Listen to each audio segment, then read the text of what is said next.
It does make you want to be better, certainly, when you know someone's judging everything you do. He's made me a lot better. Not this stream, not this stream yet. I must be almost ready.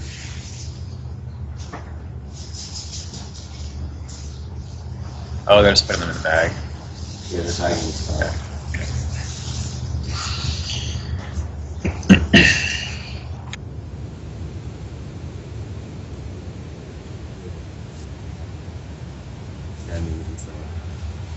Okay.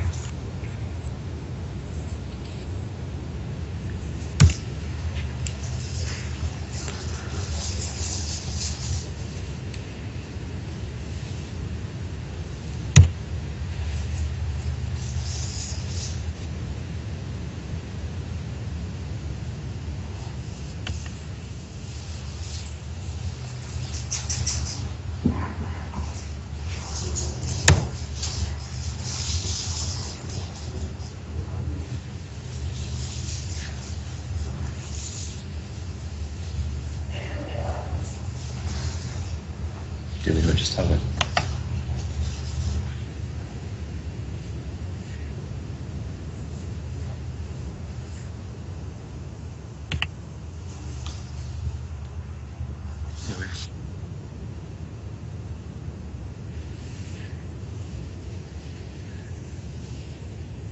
Okay. Right. Sorry, I have more time on the board up there for some reason again, but that's my mistake. Here we are, back at the 2016 Causeway Challenge here in Johor Bahru, Malaysia. My name is Jesse.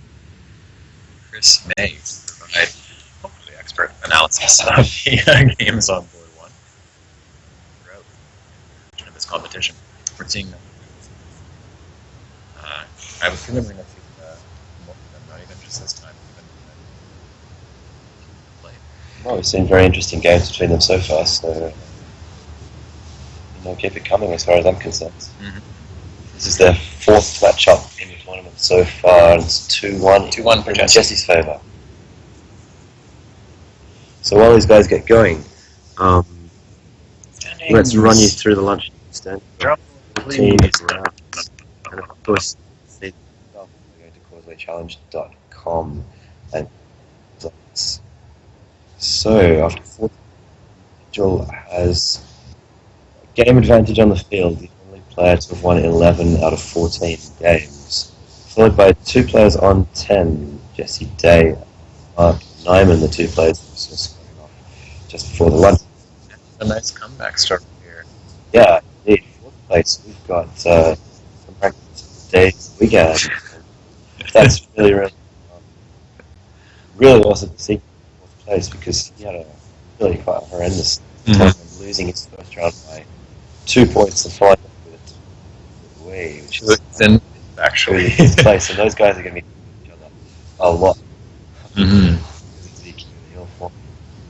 They're just missing each other this week.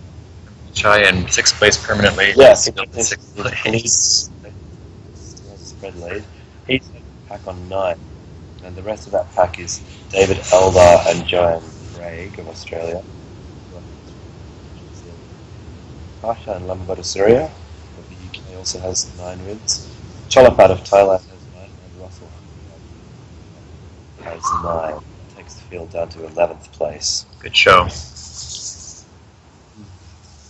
I think one of the more interesting tournaments belongs to Austin Shin of the UK, who's not doing as well as he would have liked. 5 wins out of 14, but when you hear that he's only picked 4 blanks out of 28 points, it's absurd. Then, so another game, the poor guy bingoed a triple file with A. His opponent hit every day as a triple for 200. A natural. Yeah, natural. So with stuff like that going on, Yes. yeah, That's what he do. He's taking it pretty much this right. I've already offered a fizzy beverage or 2 following the conclusion of this. Indeed.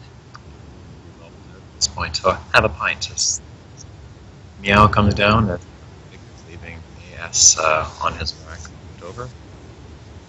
So the bearded one. Set of letters here.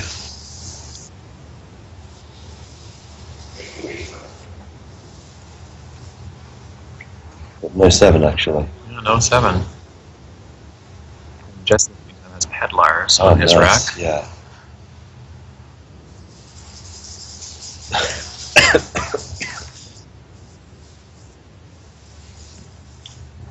So Nigel had 9s or something here. Unsuccessfully. Cautious play. Keeping the very best lead. The RST.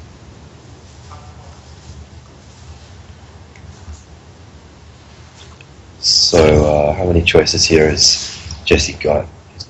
His position, horizontally, or the vertical on making poor? I think that's the 2, isn't it?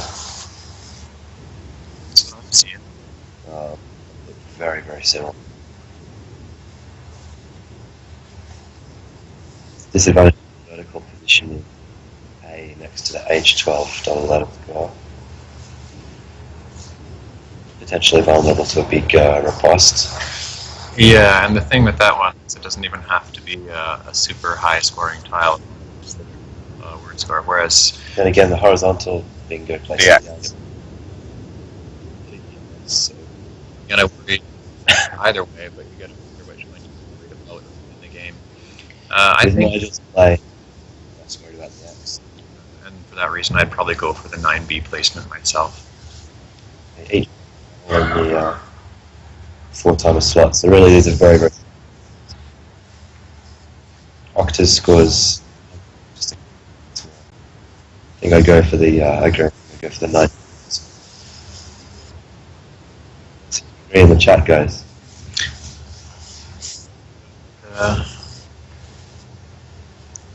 Just doesn't.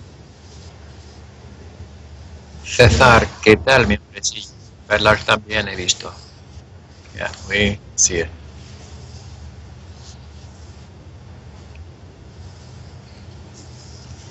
Just after a short consideration agrees with us. Excuse me, and plays the horizontal placement.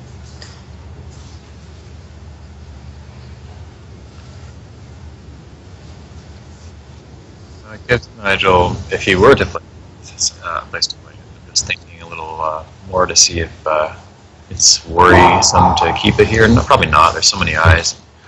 You still to draw. But then you want to hold on to it too long here. I guess for anyone watching or the intermediate end, how are you talking through this one in terms of deciding to play the cube versus hold on to it? Nigel's play. Yeah. I would probably think that personally. I think it's not close. That Okay. close. Yeah. The bingo leave is so nice. Played it very fast. Just considered keeping the cue back there. I think, well, keeping such a strong bingo lead. Meanwhile, Jesse Day back-to-back bingos picks Sultan straight out of the bag, and Nigel points. So once again, Jesse going out to he's had the little game he lost. It's very big, and that up. And I think I see an ominous bingo on Nigel's rack. He's got toe rags on his 7. I haven't looked to see where you're looking at. Oh, Garo, it's under laps, yeah, underneath 16. Or were you looking for a different option? It's not the default option. Set it up for storage.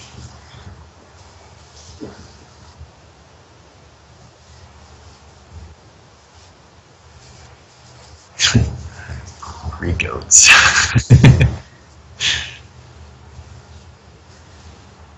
Oh, and he's got fiancés. Triple bingo for Jesse Day.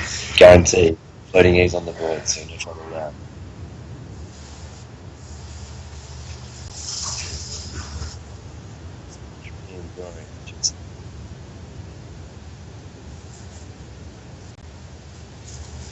True.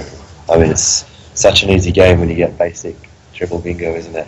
Yeah, not bad at all. 3 7s in that rack. Fancies, fiancés, and Oh, right. No idea how you. Love the definition in here for fascine. A long faggot used for engineering purposes. So, I've never been used for engineering purposes before. I can't say I know how that would work, but with the E, there's fayances and fiancés. Is there anything else besides that? Just those two. And is it fascia? Wow, such a good pickup for Nigel. So a chance for Jesse to stamp his authority on this game. He's going to sift through all those bingo possibilities. I'm sure he'll consider each and every one before playing, as well he should. Fiance's C3 looks scoring. Yeah. Like, another.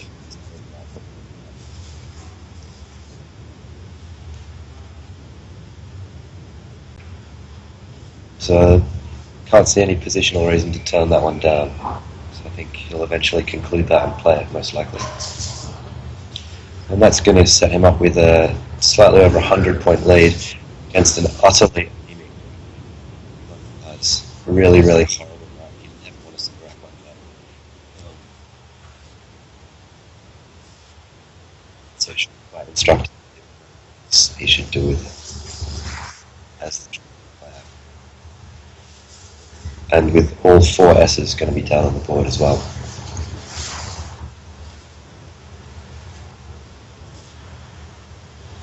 So Jesse taking his time. He took his time to get to the table to play this as well. This is what he does. By far the last player in the room. For some He's the reason, last to leave, too. his clock hadn't been started, even though the announcement to start clocks. that. I went to sit down against Nigel on his play. For some reason, Nigel. So it looks like he's going for fancies. Well, this must be a position choice. Block off the bottom right as best you can for bingo chances and just slightly hamper those floaters in headlock as well. I'm not sure quite what his sacrifice for that. Maybe not so many.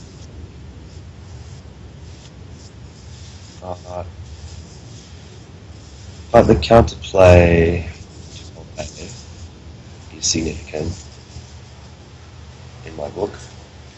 And I think I would have stuck with fiancés, as discussed.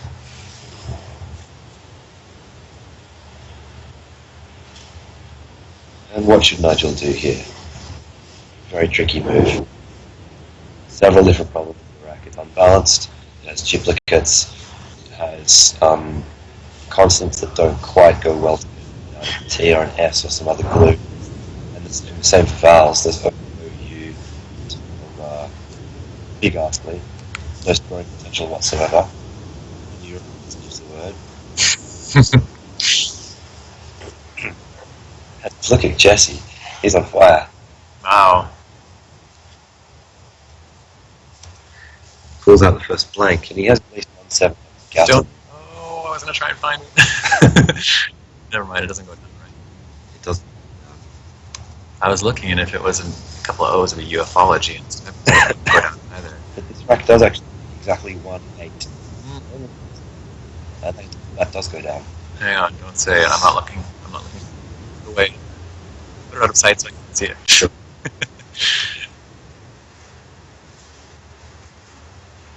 So Nigel is going to get off the board by a quadruple bingo unless he happens to block what Jesse's got about. I'm not seeing this right away. Come on, Jesse. Think. Because I was thinking polyword, like polyuria, but there's a G in there instead. Oh, look at that from Fawn? Uniology or something? I'm trying to find something.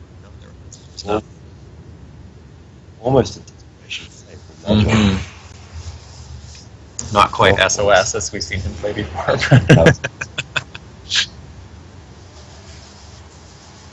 With a few more letters, he'd have immunology, but I can't find the one you're talking about. So just he has curiosity. Oh, nice. Nice. That's his only. But Nigel's play is fascinating to me. I would think with blanks and it would be a little too early to play a sheer opening move. Of course, it's not quite a sheer opening move. It is also a balancing move. Those go ahead with duplicate tiles on his rack, and he kept the 5-tile lead available. But it wasn't actually necessary. Just wondering, yeah. Nigel has been criticised for exactly this type of play before in a trailing situation, making moves that are really fairly easy to block.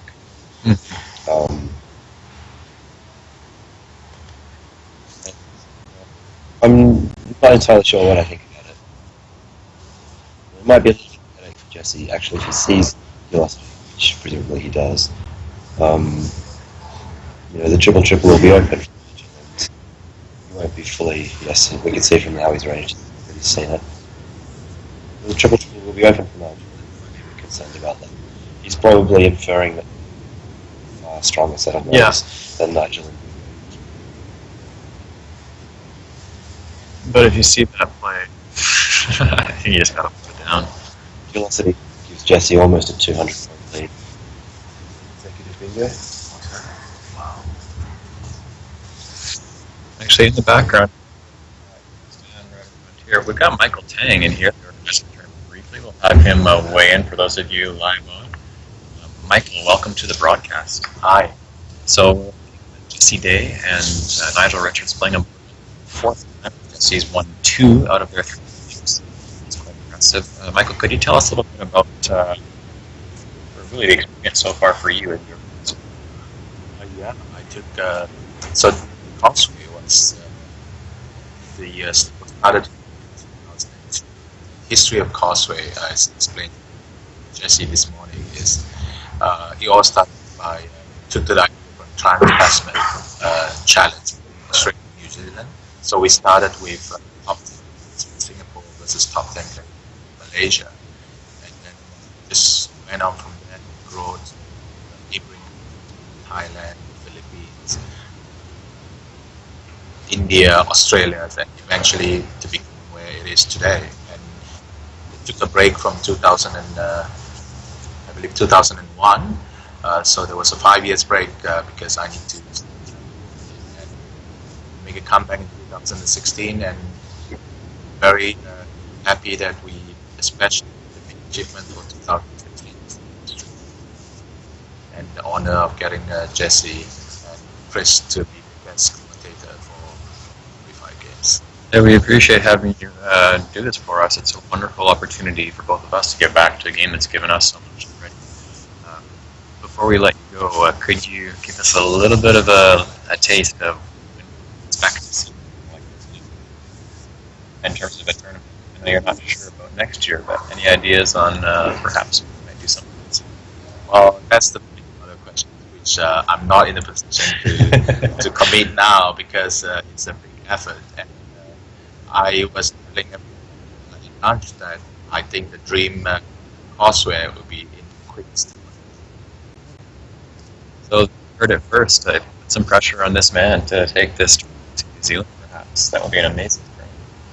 Yes, that's the dream, and I normally like to make my dream come true. And so far, we've seen that you've certainly done that. Joining us in the studio, we'll be back as the tournament progresses. Yeah, you enjoy the dream. So you just heard from organizer Michael Tang, who's put on this Causeway challenge. Thank you very much, Michael. And so we've just seen today pull out Velocity, which he was considering for a while, and the reason he was considering it was primarily that situation down the bottom left of the board, which he'd been slightly concerned about, because going 180 points lead, it was about to be a little bit flat back. But he decided to leave it open. And so because Nigel stuck with a fairly anemic rack of 1-point tiles, cannot capitalise in a significant way, and is probably going to be forced to leave the triple open, at least if he has any desire for this game whatsoever. He's going to which is only end up successful leads. So I think this game is pretty much a knockout. 4 consecutive days. That's very, very hard to come back from. And Jesse's showing some some good anagramming and big recall there with no hesitation. As it were. Anybody know what velocity? It sounds like something that would be really sticky or viscous, or I don't know. Refers to gluttony, eating, according to.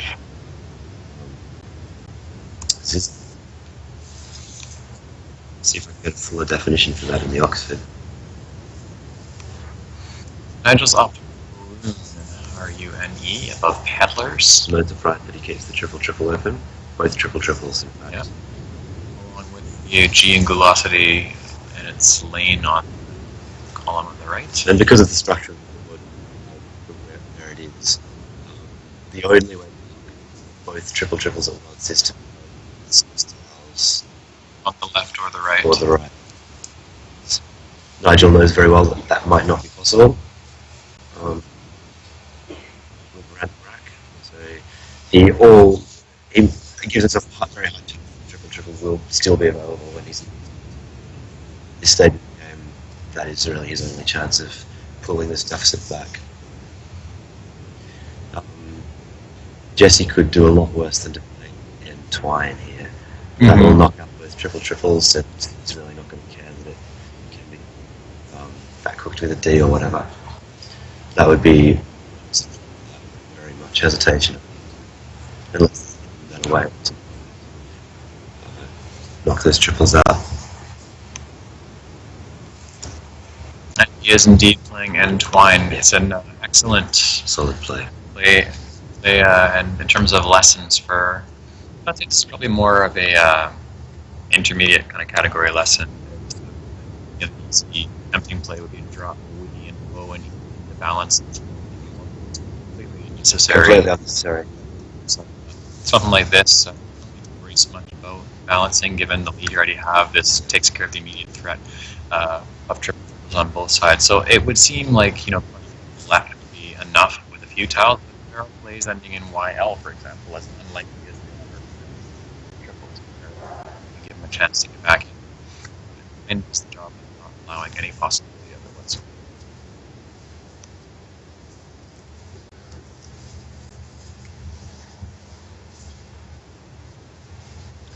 So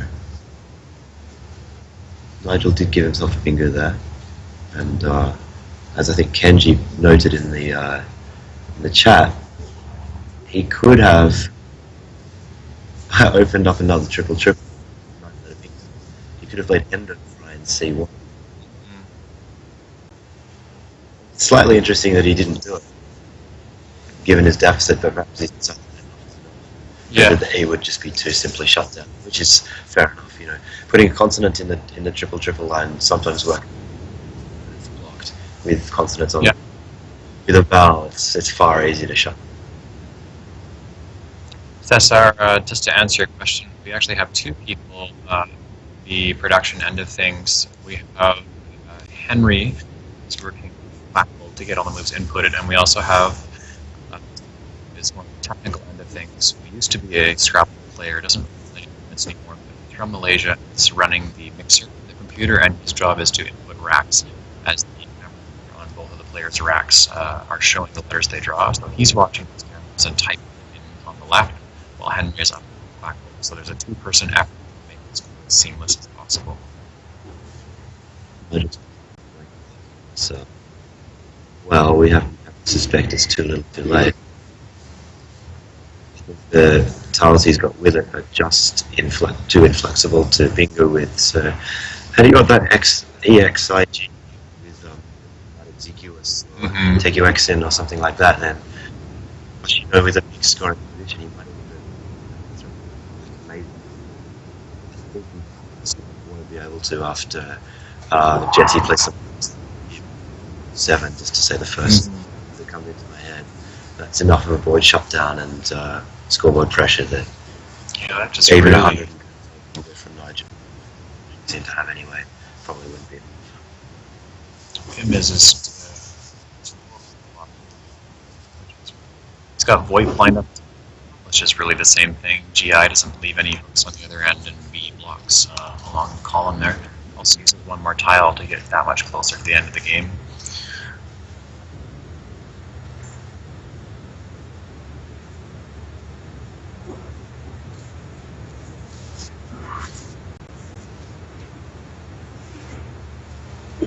So for fans of the word curiosity,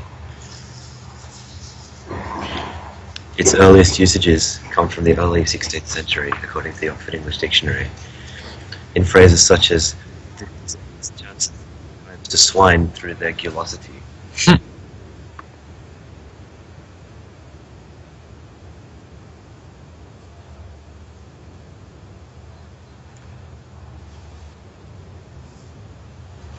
Now rare. Yes, I think we can all agree on that. From the Latin gulositat. Actually, that makes sense to me. It might be related to, I believe in Portuguese they say gulo something, but golosina is what they say to talk about candies. It's a guti that's quite fit. Yes, thank you, Carl.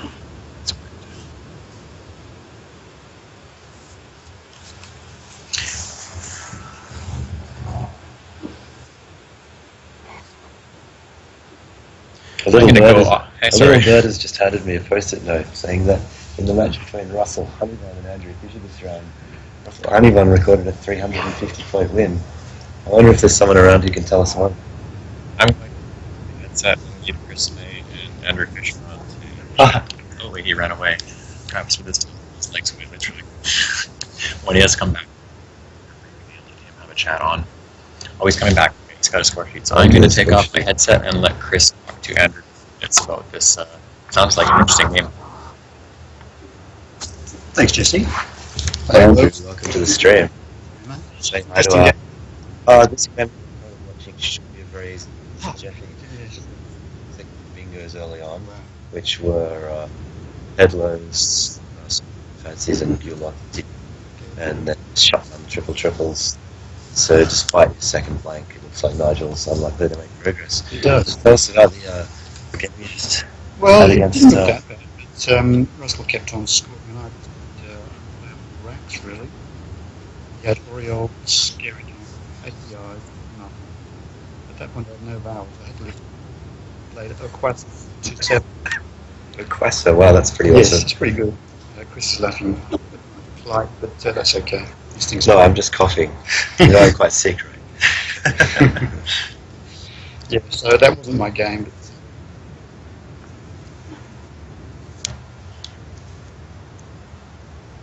But I'm actually enjoying your time in the studio. I think I'll be back. So yeah, but a 350-point margin loss is not what you want in a King of the Hill style tournament, is it? and I was top of the 8, but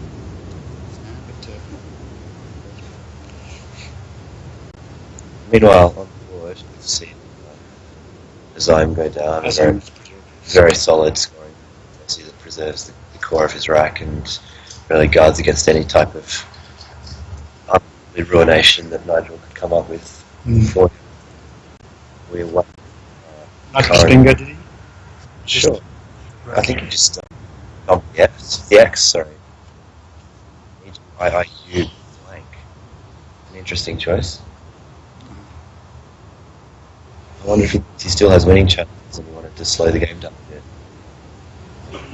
But if there were any remote shred of doubt, then Azime has certainly put paid to it with only 10 tiles. So we haven't been using Quackle to find plays in trees. Is there any bingos? Not.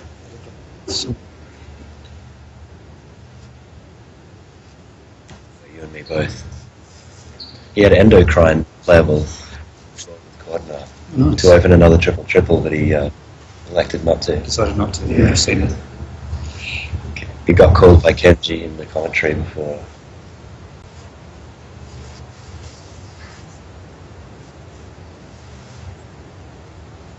I guess it's going to all be about spread minimization.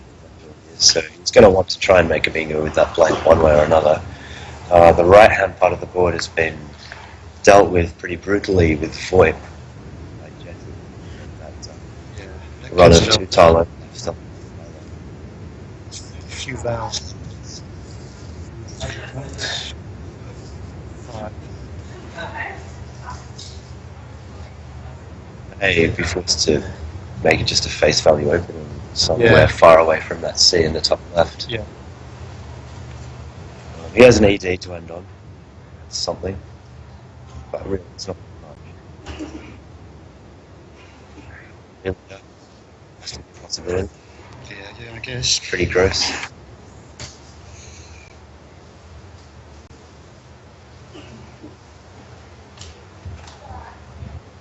It's very hard work. So Jesse will be 3-1 over Nigel in this tournament after this game. And he will have again brought Nigel back to the field for the second time. Good work, Jesse. Yeah, of Nigel's 4 losses after this game. 3-1 over Jesse. Yeah. I guess you played okay. Doesn't happen anything though. C will be killed, I'm sure. You'd have to think. Chef.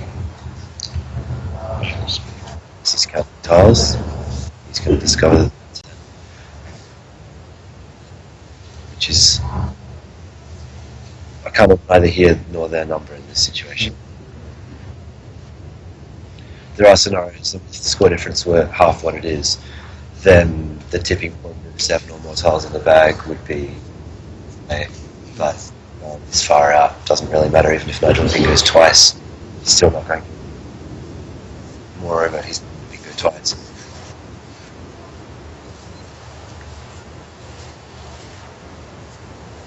Just one. He meant. It's something to do with greed, I think. Correct, yeah. That's exactly what it is. Glasingula throat. Pretty impressive.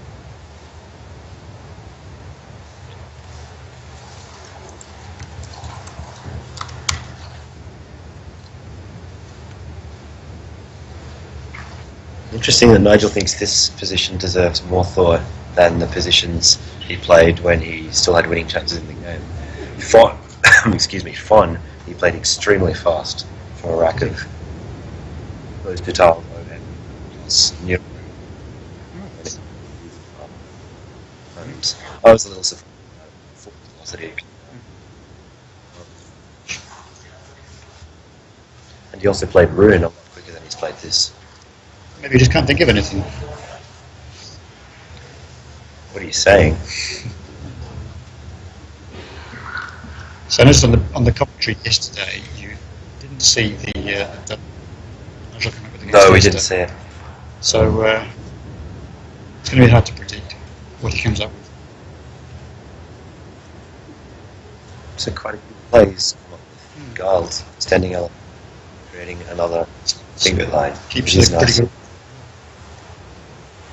Not easy to block everything. Excuse me. C is most spot. Yeah.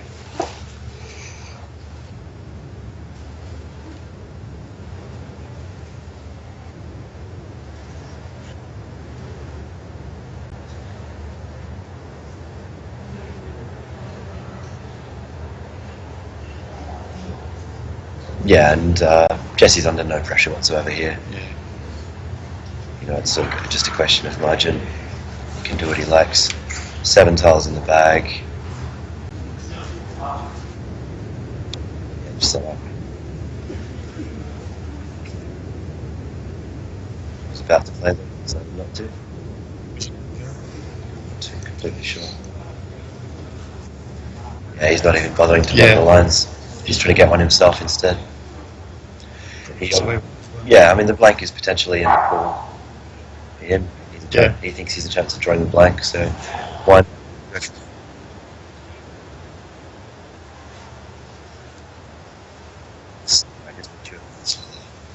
River Rain doesn't take.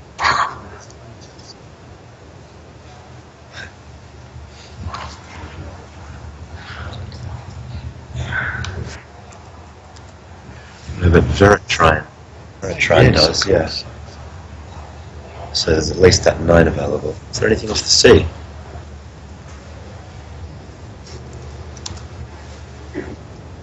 Can confirm that it isn't. In fact, there's only one 8 at all with that C. Error. No, an 8 with, Sorry, 8. 8 with the C. 8 with a C, There's only one, surprisingly. Been interesting. If anyone's watching the feed, can you solve the 8 with the C and Nigel's rack? It's an obscure one. Cheating.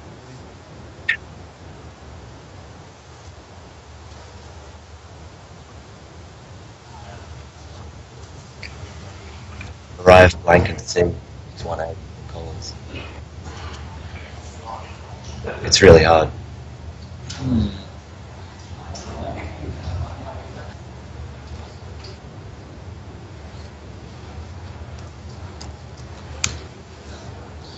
Over here, which is set up, and the 9 on the C column.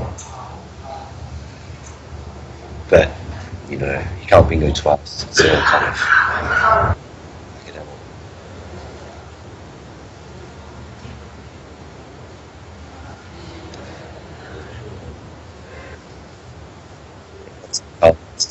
Yeah, I think Jesse was looking at a pool of tiles which was fairly friendly and included a blank unseen, and thought that he might have a chance to boost his margin even further with Nigel keeping the lines open, H in his kick.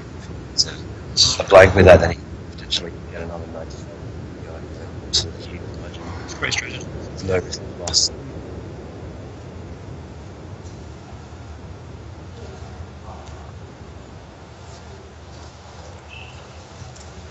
Surprised you haven't nailed the 8, Andrew. This Oh, is the kind 8. of your kind of thing, isn't it? This is why you're losing by 350, mate. It's that seaweed gatherer from the Orkneys. Is it? Breaker. Yeah. Breaker blank K. Nigel's finally got around to the 9 that I suggested ages ago. Pretty slow from Nigel Richards. I don't know why I'm talking trash suddenly. Playing. Nigel's keeps looking.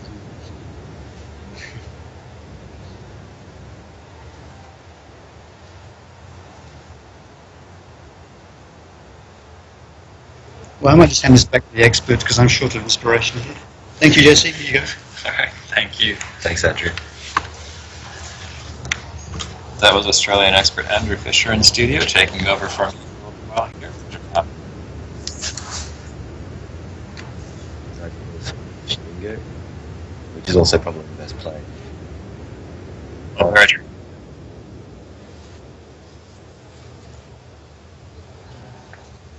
And Andrew found the one you were talking about, but I missed it. What was it? Breaker, V-R-A-C-K-E-R.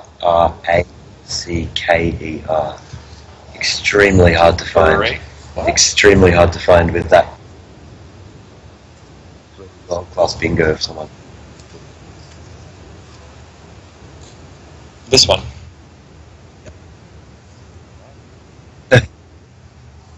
Yeah, Right. seriously difficult. With a blank K. Is that an example of break? The 5 ending in C. Huh. Andrew said it was a seaweed gatherer. It's like our definitions. I don't Quite doubt accurate. it. I don't doubt it.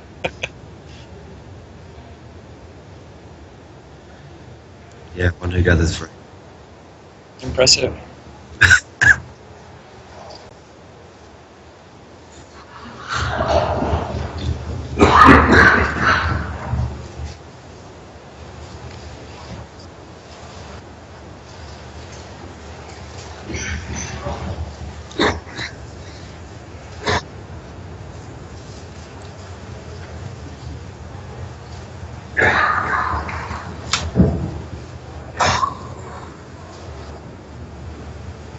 So now easy enough for Jesse to round this game out with an out in 2.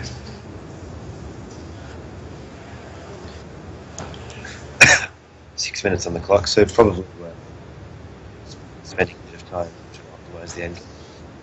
As we heard in the last game, he likes to play an optimal end game no matter what. Some of it's a bit lazy. I know I am. I'll be the first to admit to it. When it's already won and it's a big enough spread, I just make it a way that works. That doesn't do something back. I'm not good enough with that, but that's the difference. I am not in this position. We won't all And were this close, I think it would be a fairly interesting endgame. In fact, Nigel's tiles don't go well together, and if you play something like Jar J10, it's not guaranteed to me that he would have, I should say, an out with his YIT. And Jar looks to be after his J players AJI up the top as well.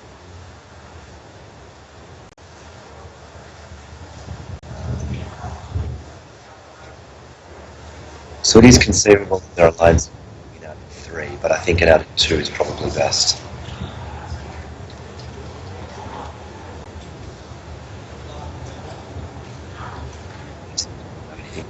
Blocks Nigel's shot. Not that I can see anyhow.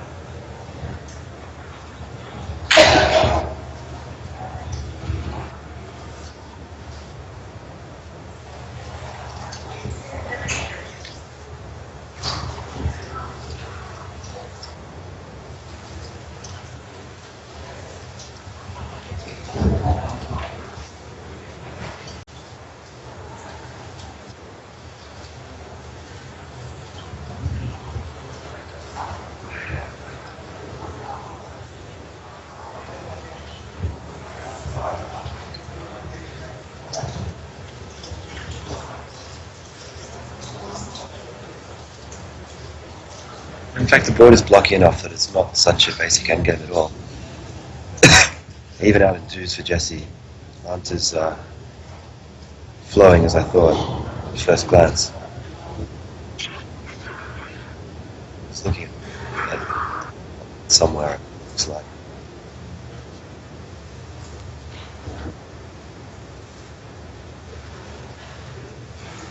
Not quite following his train of thought, say, the way he had.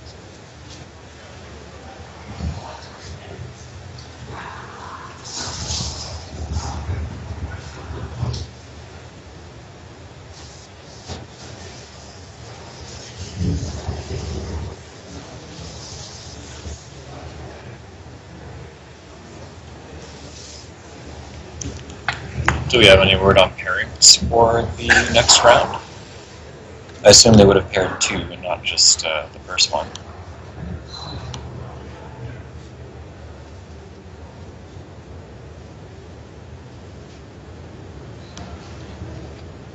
It's in on the site, but it's almost certainly going to be 1v3 at lunch, which will mean Nigel Richards, Mark Nyman. Very exciting.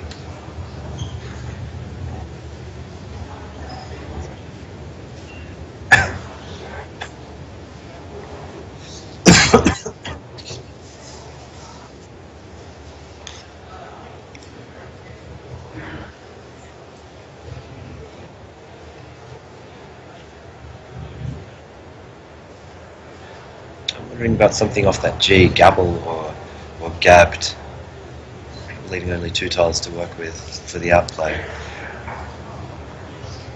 Yeah, Gable's also been suggested in the chat.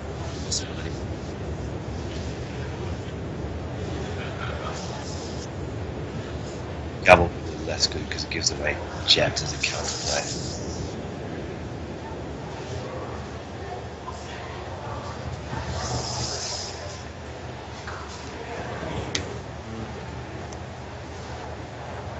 Also, Bayard.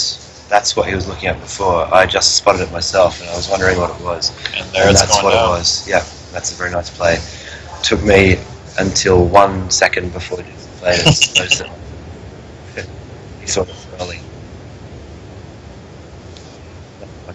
Play to round up for what's been a free flowing and relatively free game for Jesse Day, the kind of game you love to get on table 1, especially against Nigel. 4 consecutive bingos? I've never had that. Against Nigel? Yes. No, I mean, I've never had that against Nigel. Oh, okay. I have had 4 consecutive bingos. Fair enough. Yeah.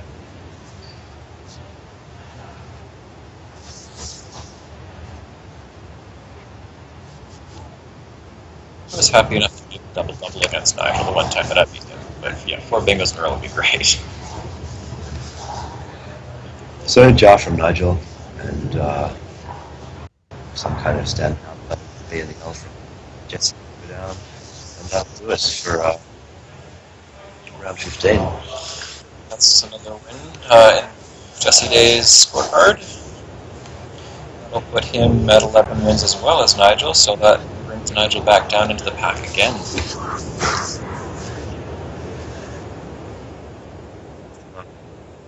That's that, guys. And this game kicked off significantly late of the games in the rounds. Expected back pretty soon, I think, for what I suspect will be a match between Nigel and Lemon, but it's yet to be finally confirmed. We're going to assume that we're back in about 10 minutes for broadcast here. Possibly less. Possibly less than, but no later than 10 minutes. So until then, Jesse Matthews, Chris May signing off. We'll see you